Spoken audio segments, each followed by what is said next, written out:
ನೀವು ನೋಡ್ತಾ ಇದ್ದೀರಾ ಆರ್ಮ್ಯಾಕ್ಸ್ ಕನ್ನಡ. ನಾನು ಸೀಮಾ ಬಂಗಾರಪ್ಪ. 80ನೇ ಭಾರತ ಸ್ವಾತಂತ್ರ್ಯ ದಿನಾಚರಣೆಯಲ್ಲಿ ರಾಷ್ಟ್ರಗೀತೆ ಹಾಗೂ ವಂದೇ ಮಾತರಂ ಗಾಯನದ ವೇಳೆ ಕೆಲವು ಅಧಿಕಾರಿಗಳು, ಸಿಬ್ಬಂದಿಗಳು ಹಾಗೂ ನಗರಸಭೆ ಸದಸ್ಯರು ನಡೆದುಕೊಂಡಂತಹ ರೀತಿಗೆ ಸಾರ್ವಜನಿಕರಿಂದ ವಿರೋಧ ವ್ಯಕ್ತವಾಗಿದೆ. ರಾಷ್ಟ್ರಗೀತೆಗೆ ಗೌರವ ಸಲ್ಲಿಸುವ ಸಂದರ್ಭದಲ್ಲೇ ಕೆಲವರು ಶಿಸ್ತುಬದ್ಧವಾಗಿ ನಡೆದುಕೊಳ್ಳುವಲ್ಲಿ ವಿಫಲರಾಗಿದ್ದಾರೆ.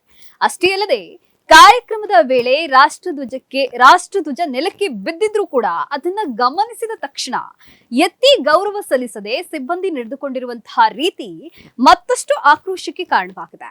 ರಾಷ್ಟ್ರಧ್ವಜ ಗೌರವ ನೀಡಬೇಕಾದಂತಹ ಸರ್ಕಾರಿ ಕಚೇರಿಯಲ್ಲೇ ಇಂತಹ ಘಟನೆ ನಡೆದಿರುವುದು ಎಷ್ಟು ಸರಿ? ಇದೀಗ ಈ ಪ್ರಶ್ನೆ ಸಾಕಷ್ಟು ಸಾರ್ವಜನಿಕ ವಲಯದಲ್ಲಿ ಕೇಳಿ ಬರ್ತಾ ಇದೆ.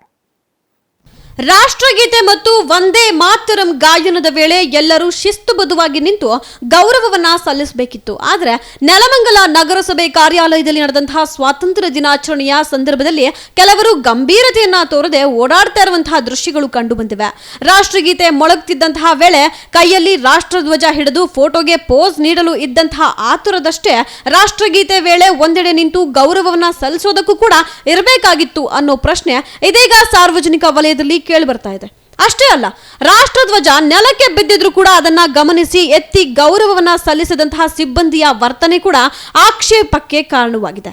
ರಾಷ್ಟ್ರಧ್ವಜ ಮತ್ತು ರಾಷ್ಟ್ರಗೀತೆಗೆ ಗೌರವ ಸಲ್ಲಿಸೋದು ಪ್ರತಿಯೊಬ್ಬ ಭಾರತೀಯನ ಕರ್ತವ್ಯ. ಅದರಲ್ಲೂ ಸಾರ್ವಜನಿಕ ಹುದ್ದೆಯಲ್ಲಿರುವಂತಹ ಅಧಿಕಾರಿಗಳು, ಸಿಬ್ಬಂದಿ ಹಾಗೂ ಜನಪ್ರತಿನಿಧಿಗಳು ಮಾದರಿಯಾಗಬೇಕಲ್ವೇ? ಹಾಗಾದ್ರೆ ಸ್ವಾತಂತ್ರ್ಯ ದಿನಾಚರಣೆಯಂತಹ ರಾಷ್ಟ್ರೀಯ ಕಾರ್ಯಕ್ರಮದಲ್ಲೇ ಇಂತಹ ನಿರ್ಲಕ್ಷ್ಯ ಆದ್ರೂ ಯಾಕೆ?